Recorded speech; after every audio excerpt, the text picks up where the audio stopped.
Wow, I can't talk. American Family Radio, Financial Issues. I'm Dan Celia. It's great to be here. 866-300-9298. I want to play a clip from Harry Reid. Something he said on a radio interview yesterday. Listen to this.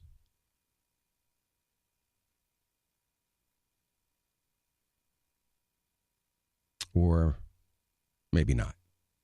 Okay. Anyway, Harry Reid talking about the GOP and what the GOP is trying to do. And I'm thinking about the fact that this week I'm highlighting Senator Lindsey Graham as one that we are getting after this week for his refusal to defund Obamacare. We're going to continue to do that. We are continue to find others that are refusing to support the defunding or the support of protecting Americans. Many of them Republicans, and of course those that supported the program from day one. While we're getting that clip ready, let me just mention that on Monday, October 28th, I'm going to be in Tyler, Texas for a town hall meeting. You don't want to miss that town hall meeting or any of the town hall meetings. We have a great time. And we're going to be in Tyler, Texas on October 28th. It starts at 6:30. It's free. It doesn't cost anything. You can bring a busload of people if you want. We're going to be at the First Baptist Church South Campus in Tyler, Texas. Make sure you go to the website, afr.net, and register, afr.net, and register. Then after that, the next day, we're going to be in Lafayette, Louisiana. Then we're going to be on November 12th in Fayetteville, North Carolina. And then November 14th in Amarillo, Texas. So we have a great time. We want to see you there. And by the way, for all the partners on my website, today we are doing a conference call at 12 o'clock Central Time.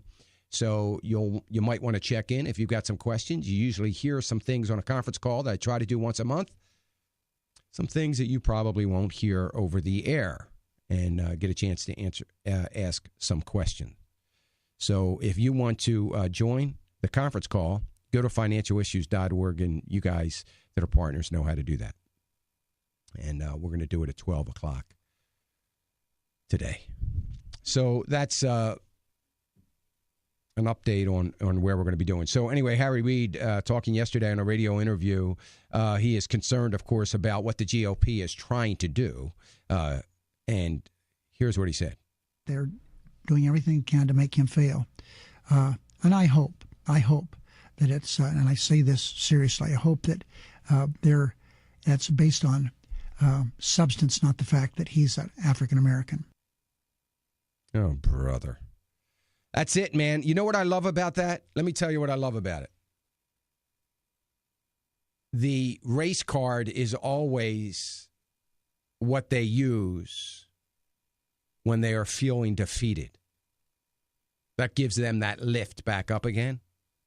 So I love the fact that Harry Reid is smart enough to realize that if the GOP, and he has miscalculated the GOP, he must be thinking they got some sort of backbone between now and the last time we had a debate. But anyway, over any kind of issue. But be that as it may, if the GOP is trying, as Harry Reid says, to make Obama fail, it is based on just what he said it wasn't based on. It's based on substance. It's based on facts. They don't like that. They don't like facts. So they go to the race card. And I think that we ought to embrace that, the idea that they're going to the race card, because that just shows that they've got nothing else. So whenever you hear that, remember, it is the ender of the conversation. See, you use that and it kind of ends everything. It's a beautiful thing. So they're only going to use that when they have nothing else. And obviously, Harry Reid feels like they don't have anything else, or he wouldn't have needed to say it. So he's hoping to get a lift out of that. And that is why we are going to continue to call out Obamacare. As you know now, I think this is really interesting as we think about Obamacare. But first of all, we're highlighting Senator Lindsey Graham. We're trying to get comment from Senator Lindsey Graham about his support for Obamacare. He said, and he's going to say, I'm not supporting Obamacare, but I think it's wrong that we defund it. Okay, what's your solution then, Senator? And whatever your solution is, it's a bad one, because beyond defunding, we don't have too many options. But there is another, and we're going to be hammering at him. As a matter of fact, he's got a very, very stiff opponent, Nancy Mace, that we're also trying to get on the program, that's running against him. Let me just play this clip from her. Listen to what she said. There are Republican senators in the Senate today who believe our Bill of Rights are up for debate. Recently, when conservatives in the Senate have been working to defund Obamacare, South Carolina's senior senator said this about defunding Obamacare, that it was a bridge too far. Unfortunately, our senator has a track record of trusting this government, of working to grow this government. And I don't think he's a bad person. I just think it's the bad policies of a senator. And that's exactly what it is, bad policies, and that's what we're pointing out as we point out the bad policy of Senator Lindsey Graham this week. You need to give his office a call, email them, whatever it takes, voice your opinion. You can go to my website, financialissues.org, to get his phone number. But you need to call and express your discontent with the fact that he is not standing up for the values of his voters and what the voters of South Carolina would like, and ultimately the voters of America. And we are going to do what we can do to see that he gets fired, whether we voted for him or not, if you're in South Carolina. But we have got to continue to send a message nationally to every single leader that I point out over the next 26 weeks. Trust me, the word's going to get out. The word's going to get out that people are up in arms, and we're not going to stand for it. We don't have a problem. You can vote any way you want, but we do want to say this. We're not going to sit back and take it anymore. We're going to start firing you. We are going to institute the term limits as they're established in the Constitution of the United States, and your term is up because the voters say your term is up. We only have to do it a few times. They're going to start thinking twice before they do anything. These guys that don't have any backbone, they got to go. Now, we've got another delay on Obamacare, and I'm trying to figure out why this plan is so good if they keep coming out. So far, there was a delay in Obamacare's Medicare cuts. I don't know if you remember that, but they were going to delay that until after the election. That's a surprise. They're sweating November 2014. Every Democrat, as they begin to drift away from Obamacare, the problem is they can't run and hide from it, understands that this is going to be devastating. Who said that 2 years ago? Who said that? I said that this is going to be the worst thing that's ever happened to the Democratic Party, and that's exactly what is happening. Then you remember they delayed the law again, that employer mandate. And this is all coming from the president, because the Republicans have allowed him to manipulate the law after it is a law, not just enforce it, but he can change it any way he wants.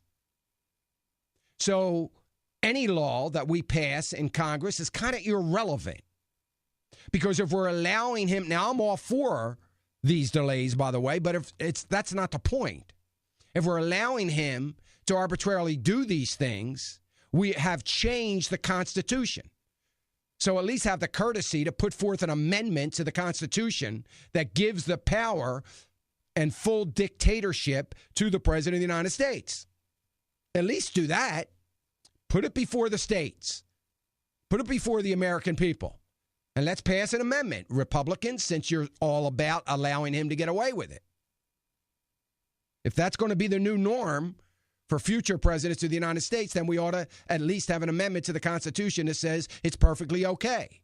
So would somebody out there put forth the amendment so that the American people can vote on it and we can move forward? Then there was the announcement buried in the Federal Register that the administration would delay enforcing a number of the key eligibility requirements for the law's health insurance subsidies. And they're going to be relying now on the honor system. Oh, yeah, that'll work real well. Now comes word that another costly provision of the health law, its caps on the out-of-pocket insurance cost, will be delayed for one more year.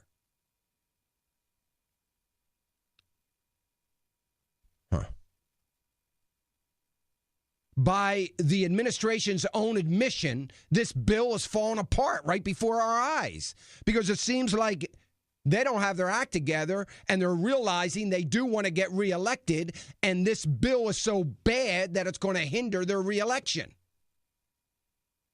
So if it's so bad, how about we make some changes to it so it's not so bad? Out-of-pocket caps, of course, drive up premiums.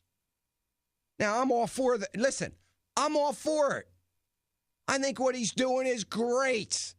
We get another year before we're going to feel the full impact of the law. Hey, that's great. He's still breaking the law. He's still going against the Constitution of the United States. And I don't get to say, pick and choose what we uphold in the Constitution and what we don't, even though this is a good thing for me. I don't get to pick and choose. That's not what the Constitution is all about. But the Republicans can't hold his feet to the fire because they don't want Obamacare, and the president at the same time exempted those on Capitol Hill. So if he can't do these things, he can't do that either.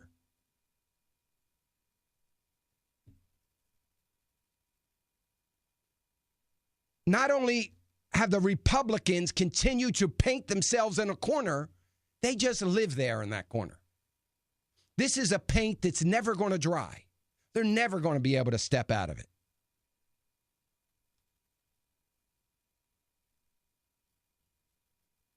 Ted Cruz, 2016 GOP, is now the front runner in Iowa. That's a surprise. Kidding, of course.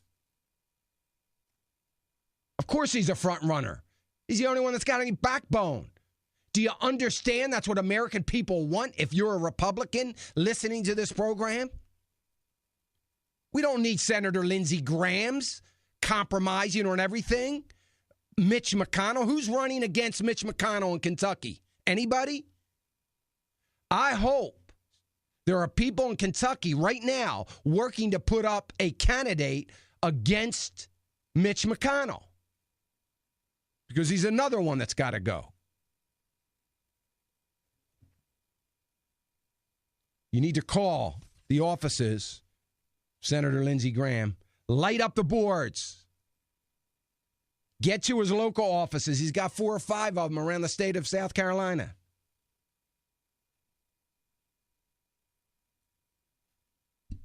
We live, not only from an economic standpoint, more so from an economic standpoint than any other way, but we live in a world that is 100% manipulated, it seems, by the government.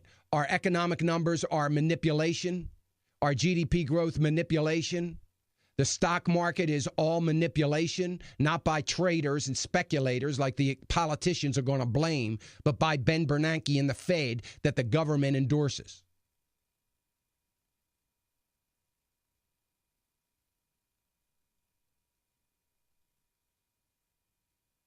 We are in serious, serious problems in this country if we don't start getting some guts and conviction, willing to turn the country around at any cost. All I want to do is be able to see a country someday, if I'm alive, that my grandchildren have, that I can recognize. And right now, it's not looking like that. We got mainstream media writing articles based on talking points of the Democratic Party. That's what they're writing their articles on.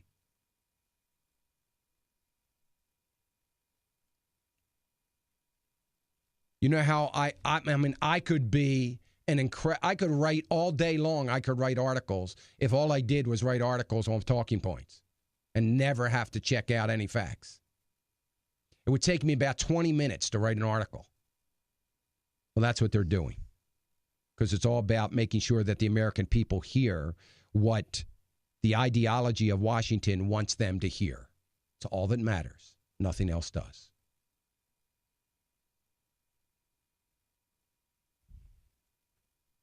All right, I promise we're going to get to calls after this next break. 866-300-9298, 866-300-9298. U.S. import prices rose 0.2%. Import prices rose 0.2%. Retail sales numbers coming out this morning were up. I think they were up about 0.6%. Well, guess what? They weren't up at all. Because when you take out fuel and automobiles, we had no retail sales to speak of.